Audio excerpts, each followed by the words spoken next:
ma'am हजे अना तौद class है बैंकिंग मैथ्स को बैंक मैथ्स ने हजी तौद क्लास है बैंकिंग मैथ्स से यहाँ नामद नंबर सिस्टम है चैप्टर से ताकने को सिगी नंबर सिस्टम से हाँ ताकनी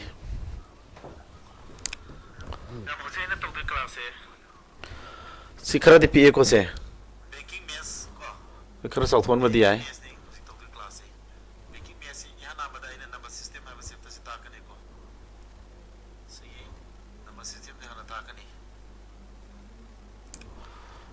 सिगी यो बैंकिंग मैथ्स खरा चौथोलके मैम से को मैं सेंग खरा चाउन उब्रे से खरा चौथोलके अहमद ताथे नंबर सिस्टम से ताकनी को नंबर सिस्टम से क्लास आई 1 दगिना 2 3 तौरे सी 4 सुब क्लास थोई को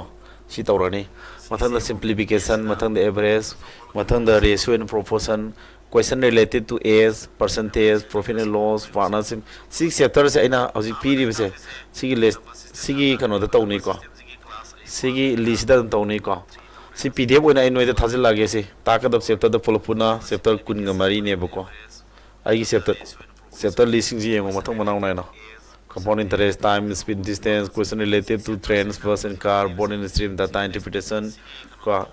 area of plan figure surface area and volume quadratic question ko ya maroi ba am to hangan mani bengi number series am hangan mani permutation combination probability ko sing noi talakane bo ko adu takado ba kano se sigi aina banking maths की सिगी syllabus chapter सिंग ताकदब सिंग से सिधे Kannada base तवे तागदी bank की Clark को PO exam सिंगी pre अमसुंग main अनि pre and main अनि मक सी नैना नैना दम ताखरानी तोंगाना क्लार्क की कोचिंग अदगी पीओ की कोचिंग चलुबे दका ओइदे सुमाइना फोकस तौर ताने मैम को याबा ma'am अदुदे होजि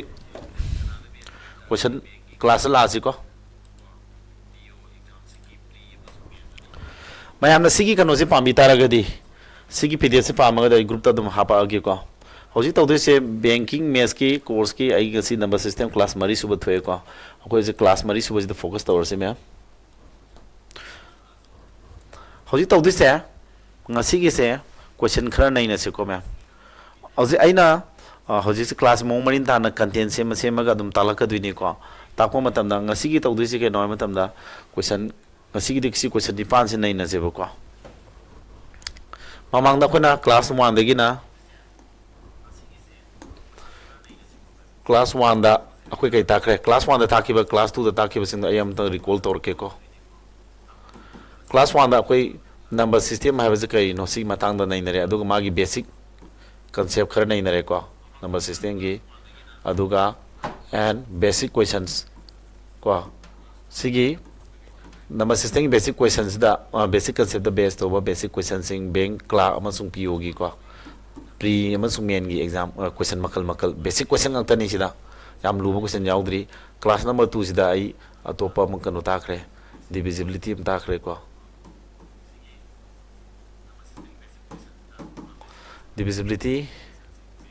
divisibility class tau gi bne ko ada class number 3 da su ada some question khara ai nai nagre ko divisibility da takiba class to adugi question sing divisibility ki class to gi ma mari le no question sing ai si takre ko aba ma'am अता दे हौजी आइना तोरकदे बे class in अमके दौदुरिबा ngasi question खरा नैना जेबो class number 4 दना को अनोबो new question आइ तारे को new question खरा नैना ngasi गिसदा यो अहामा उक्तदा in local is Canara bank PO exam 2003 दा तोगिबो को अदो अमसुंग SBI associate bank PO exam 2017 question जे अनिरक रिपीट तवे हाइने से हाइजे को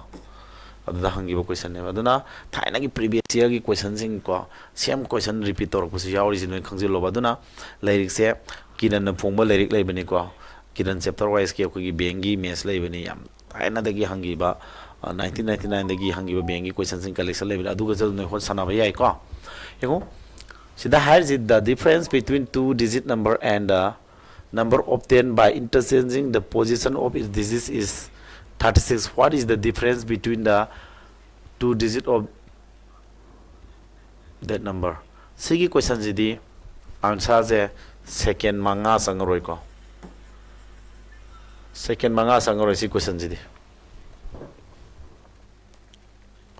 second manga sangroi maram ai theory masam tha ke bako mana has the difference between a two digit number ama lei resda digit ani sang bai tare two digit number haje aduga hariba number obtained by interchanging the position of its digits magi di singje khoigi position onthok naraga semak pa anoba new number example wena harabada se number du sumayan khalaje bako for example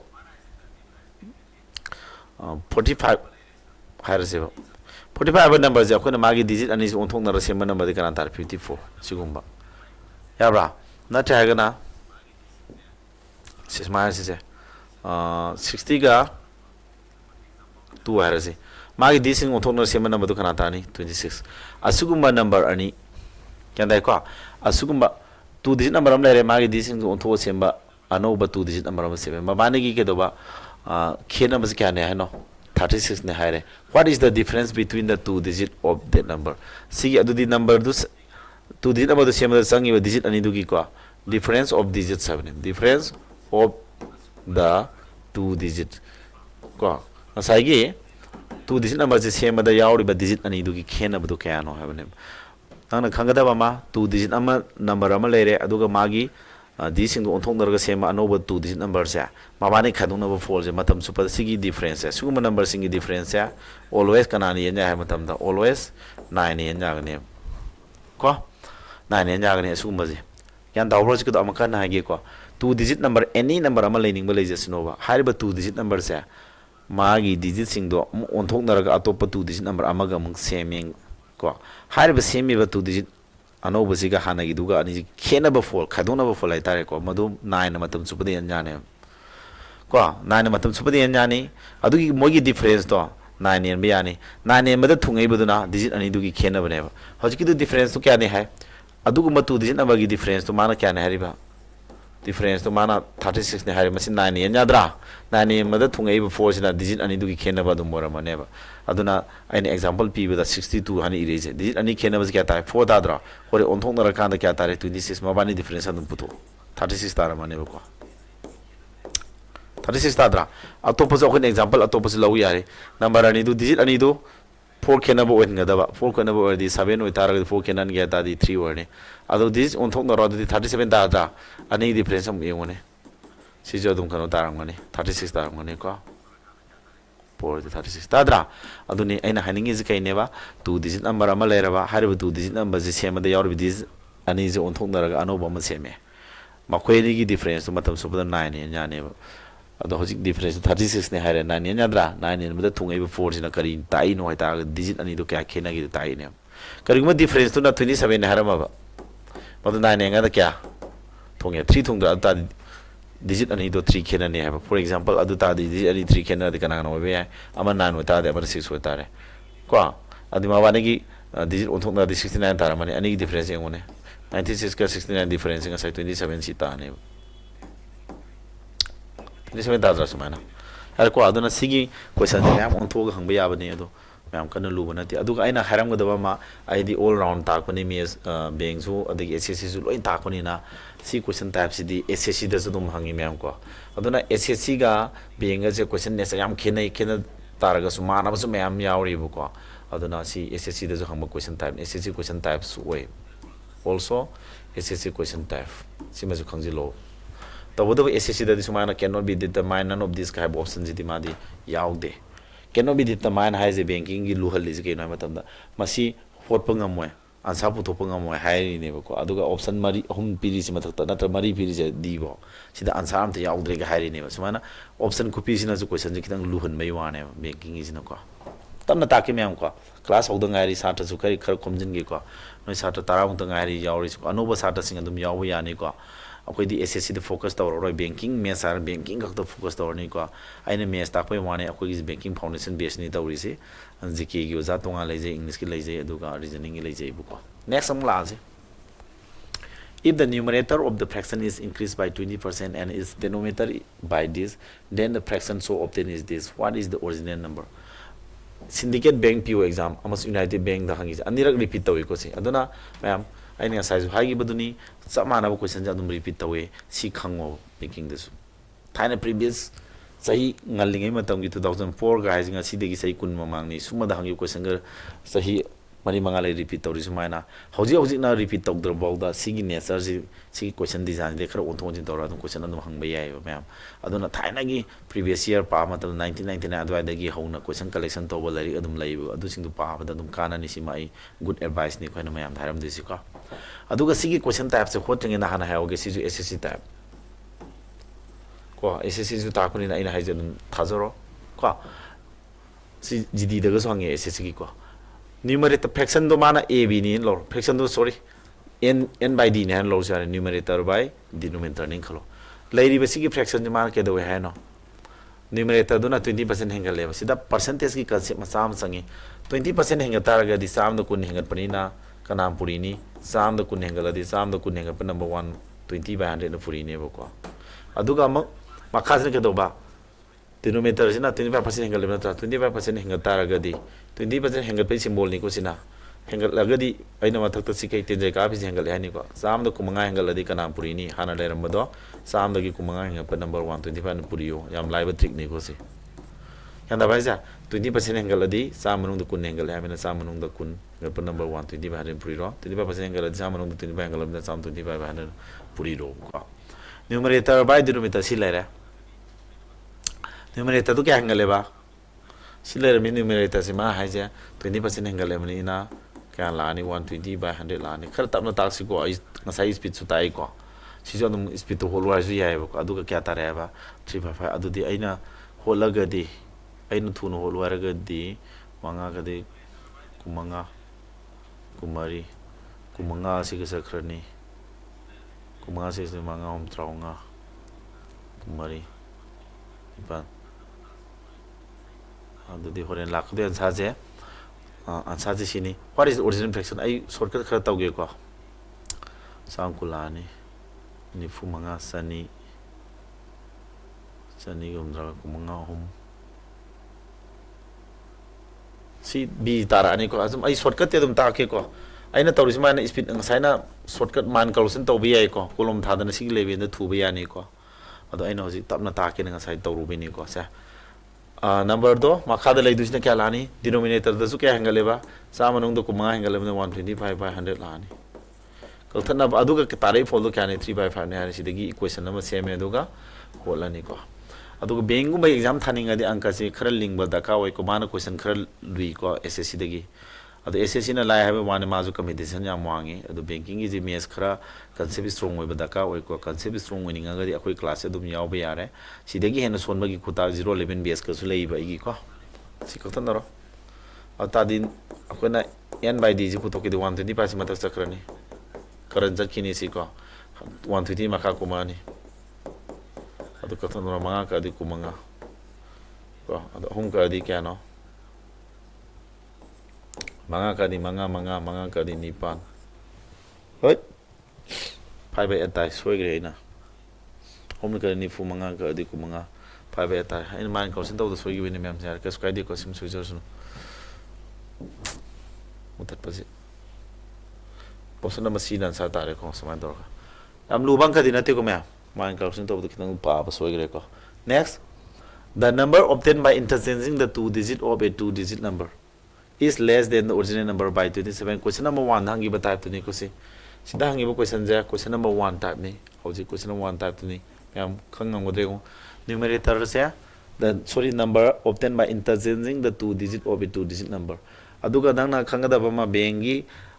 exam thaba matam da mathematics question kitang sang na idra se suma question ji nang understand thong ngam dragadi question gi arthaje amutang paw da khangam dragadi adu so ma anka sonmi masa more kani aduna english lingbam ji da ka wai arthaji thuna khangam na ba aduna english kara background kara haidi average ta lerak pa anka average ta lerak pa satna ta dikar wane yam son ba thangdong thangjin bai ta ba sata am theng nei bai na ko aduma sata sing being exam tha ga ro di noi kar wane ko yengo nimer magi this ani to change to ro phangma number se hana gi original number de kyan de 2700 na tra adu tinga sai sigi summa number makhalani mokhogi difference ke doba nane nyane hare ko if the difference between the two digits of the number is 3 what is the original number du kya no adu di ira lai re ko asagi sida digit ani du khena badu 3 ta hai si oiribra si oiribra si oiribra hai ko what is the original cannot be the none of this amatu oidia sidi oiro ko digit ani khena badu 3 oidam 3 oibra si 3 oibra ko otadi mana hangisi Union Bank of India PO exam ni ko the number obtained by interchanging the two digit of it number is less than the original number by the if the difference between the two digits of the number is the what is the original number do 74 oibasu yai this ani 3 khena dro adu mage this onthong dar seme number dur kana tani 47 khadong no ne kya tani 7 tarangani manga 27 ta dro adagi 63 jadu moi bi ai this ani onthong dar 36 tarani khadong no ne kya tani 7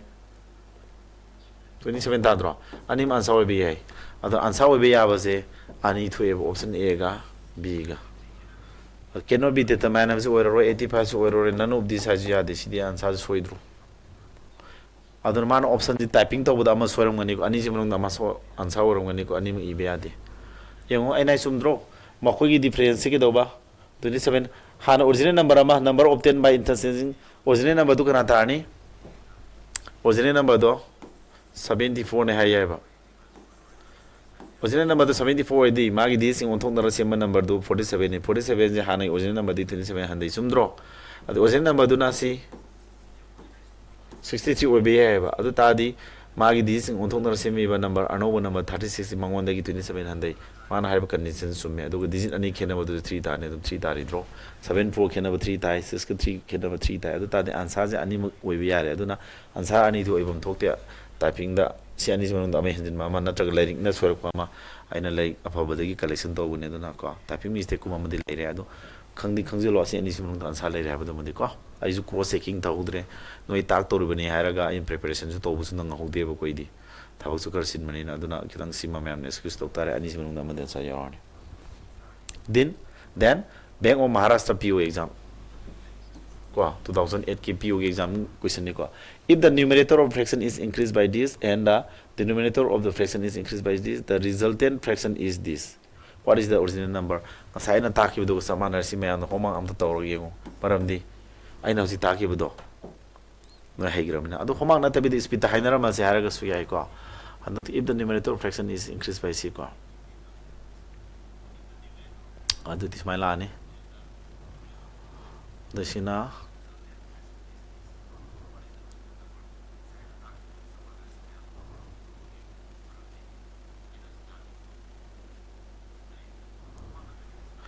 option B na tani hana tai guessing ji sumani nga sai dei soi gi du sumre nga si ko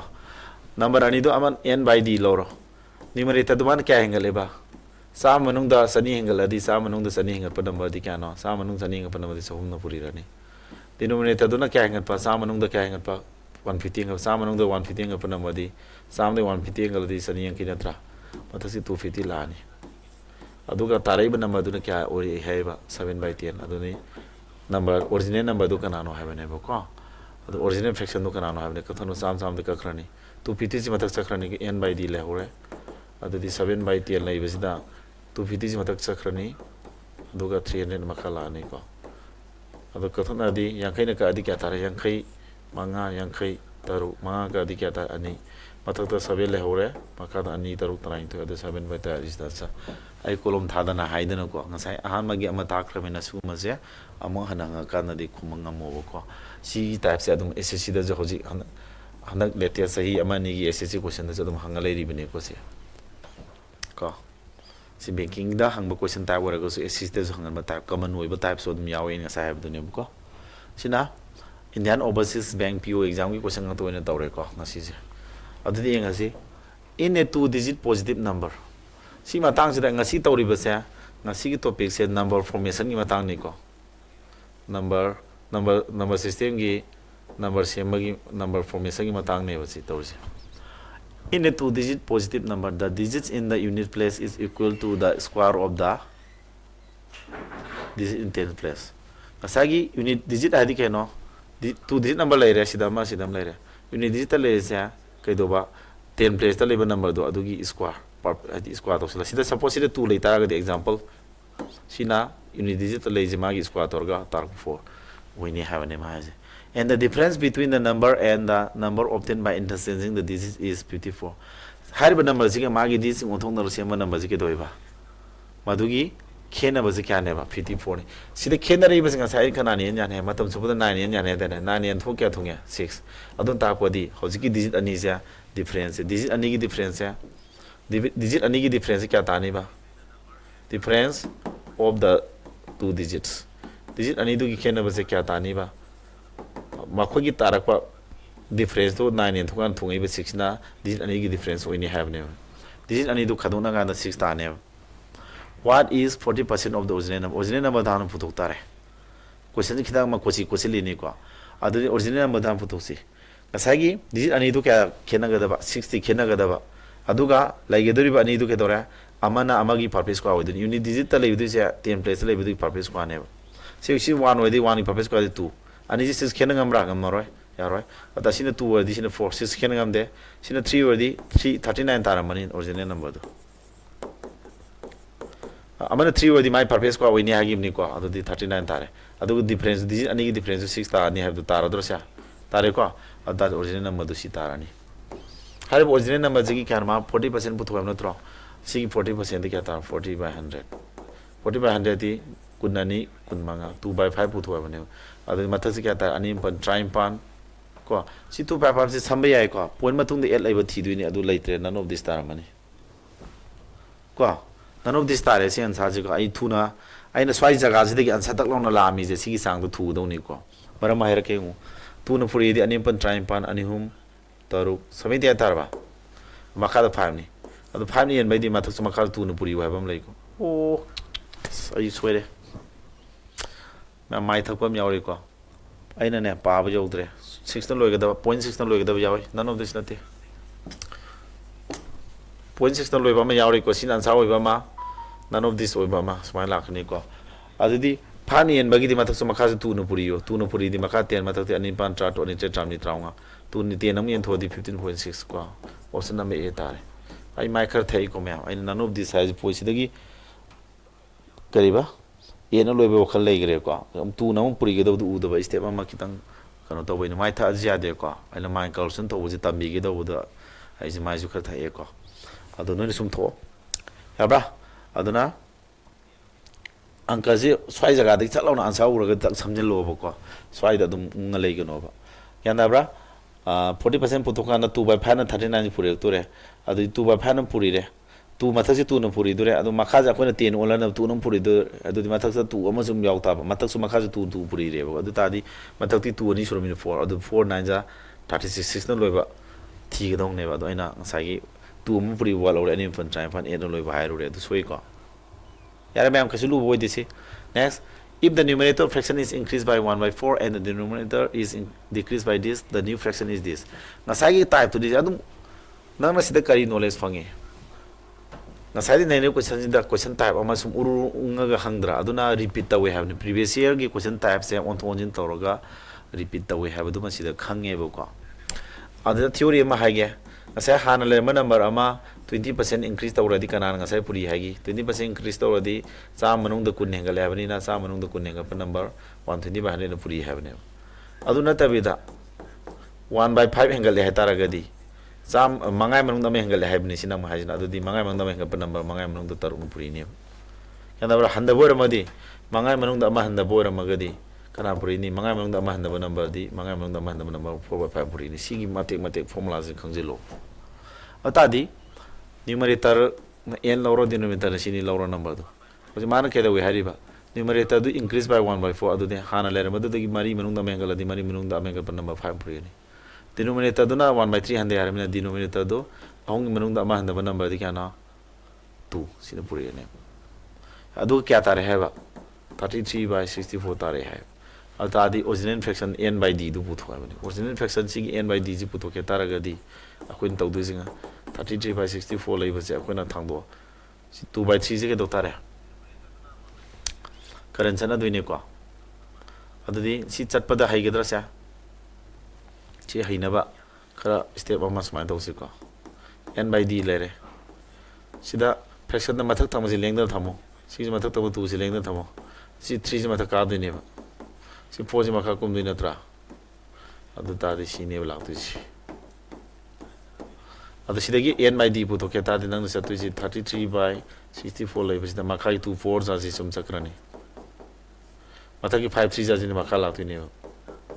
si loire sida kathan narga angka si loire ko 3 na ka di kya thunge 11 thunge adagi 2 4 se 8 ni 8 na si ka di 64 di 8 thunge ada nipan manga ni fu makha ni fu le hore 8 5 ja matati 11 matan le hore 11 by 40 yaubra yaude adu tadi none of this tare sumbra ma sek to yai ko mari de me hangale 4 by 5 5 by 4 hongi manung da mandaradi 2 by 3 atadi sigi 5 se athak leng thamani 3 karni 2 leng thamani 4 kumani 8 mataka gi ni makha 15 kumani 8 ka di 8 ko 3 ka di 11 8 5 46 summe angka kem lan ma leite ko mam sinan sa tare yan dabre ko next mathang jana mo yengo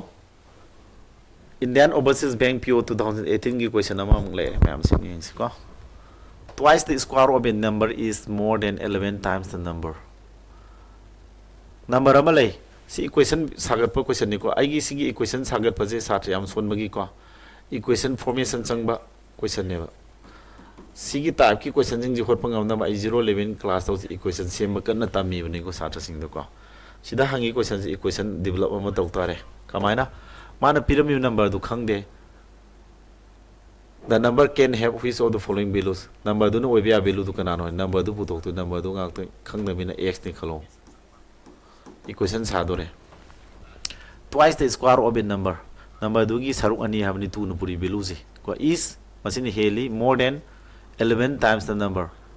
twice the number du gi square to value the tu no puri basa masina kana di heli ba 11 times the number by 21 habadi number zigi number du x ne hare number zigi square to y di square to value is the 2 na puri basina kana di heliba 11 times the number du gi 11 times number du da 11 puri by ta di number du x ne si de 11 puri de 11x de gi kya no helija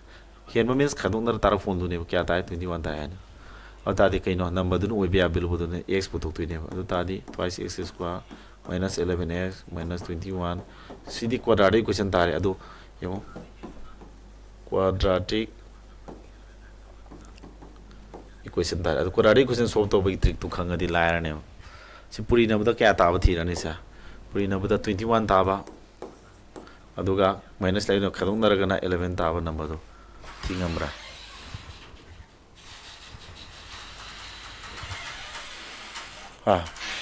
dadi puri na bada 21 ta ba khadung na bada 11 ta ba number do noi tingamra Nate sida 2 mus yawri ko puri na badan 42 haiden sorry minna singodre 2 ga 21 ji puina di 42 ta ba khadong na raga na kya ta ba 11 ta ba number du thingambra adu targa di number ani du yenga se puri na khadong na raga hamna tra 21 2 za like na hain di soide ko adu targa di puri na badan 42 khadong na badan 11 ta ji si khadong na 2 ga 21 ga 3 ga 3 ni aladi kano 3 ni aladi ahum trying to omari 14 ga 3 ga ni ko number ani du famanga me khadung naraga 11 ta ba puri naraga 42 ta ba number ani du 3 masung 14 adudi sida lairiba x value ani fangane x value se asobo masing do si thambiro masing masa do 3 do si thambiro si mamang na minus laitra minus laibna asobo masing di plus na si opposite sign plus la ne do si 2 leisina ahan ba kwai saw degree si mamang leba coefficient 2 ni thokane ba adu ta di amana plus 7 ta ne adagi sigi jo apikwa number 3 ji thami je magi sign kai lakade ga si minus lai ta ko di si minus lai ta ko di ani ji sign man ro ha bana adu minus lai ra ne ba ko adu ga mai mamang lai ba singa sai coefficient 2 ni ngi ba je si da zum ye ne adu di amana minus 3 by 2 adu s ki value je plus 7 amaga minus 3 by 2 amaga ta ne ba ko adu ta option number b ta re sumana ma'am सिगी quadratic question की trick से सिकक्तगी ओइबा class 011 दस ताला कनि बेंगी Sartre ओइरगदि बेंगी हें quadratic question की chapter माइ ngasa पिउदि यावबिदो अदु सुम ताला ने को सिदे आइना थुना शॉर्टकट तौरि से सि हाइतब यादे सि मै थुगाइ बि तौगे सु या कोइ लेरनि को नन अहमद तौदु से पुरिना बदा 21 गा 2 गा पुइना दि 42 खाइदों माइनस लाइबजिना ताकतु से खाइदों नरगे 11 ताबा मया की ताम जे ताबा थिरनि को adu number ani du thiba tamo thibagi nium du so ira line thi phangdraga di nium lei ko du so prime factorization sadopagi lei ko adu sidi khara laiba male purinaraga 42 taba khadonaraga 11 taba di 14 ga thig na tra sumaina putho matung da nang na asobo number do ahamba sida thamo adu magi sign di kai thamni sida lei mayai da lei minus sign ja plus layer magana si opposite minus layer magana magi opposite over sign plus thamne ba si minus layer mai plus thame adu mamang da leiba degree kwai saw tamji coefficient 2 sina yen ga da 2 na 14 yela di 7 yare ko aduga apik number 3 je sina makhagi number sida thamo ani so number si oidoni adu magi sign di kai da depend dawi sida leiba sign ji makha pole sida minus puri na bai tarak phone ji mamang minus lai sin tarak ko ani ji san manaro have ne ba adu nga sai plus lai gita si minus lai tare mana dana ba aduga thamiba minus 3 ji mam amka nam yen tare nga sai coefficient 2 ne yen gi du minus sida ji yela ni minus 3 by 2 adu the answer option number b tare ko me mana holo yare ko me next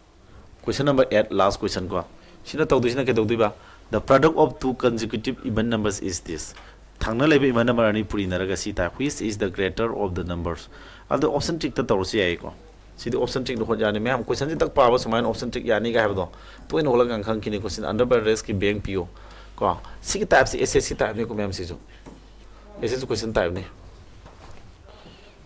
no den haido ये question same question हम याव रेसी quadratic question tar jorba adu equation same बदु नै 0 11 pan tai nei रग को adu sim ji myam thing ngam na ne product of two consecutive even numbers sis quadratic question ta bisam la ne product of two consecutive even number thangna lebe even number se khai pik padun x wata de amadu even number ani di even thangna ba even number ji 2 2 hengal sa parin amana x plus 2 era ne mawani purina phone ji kya ta hai ba mawani purina kya ta hai ba 9408 tai hai smai hai bani ma adu di equation sagal ladi x with x square plus twice x si som thang ladi 9408 tar oidro smai tarani ha ba ina di adu saruk te akon ge dauta re option tik to bu su yai which is the greater of the two numbers ani du manung da asobu du karam mano haire ma pyramid se ani du manung da asobu du khala pyramid na tra asobu du si wadi apik pudo kana tar mane ani ni khenam ni 94 tar oidra ani puina mari tar kumari phone loidu na tar purina kana sia adu di cd phone loibu dan sa tanga mo cd ena loibu ni sia sumana check to biba cd 90 asina so boy ta di apik pudo 96 or mani na taru ni pan ena loibu ngambra si man sa tar ni 94 sina kya ta 92 or ani mari ni pan si answer ta bai sans lai re cd 90 la ni 0 lo ni answer ta ro adu ta si ni san sa oidra gari none of this adu si ni minung da sumber check to tare adu di kya na koi pujung cha 98 ka 94 ga puri na bai shortcut amanang da kaya moire si shortcut si di ai je petang de corrupt ti tawram ta ni singi ko se trick ti ta ke se 98 ka 94 ga puri 96 ka puri na bai trick se myam ena di loidore myam khangi ko ai si tap na koira ta ge ko si 98 hai ba se sam da base 100 method pan je ko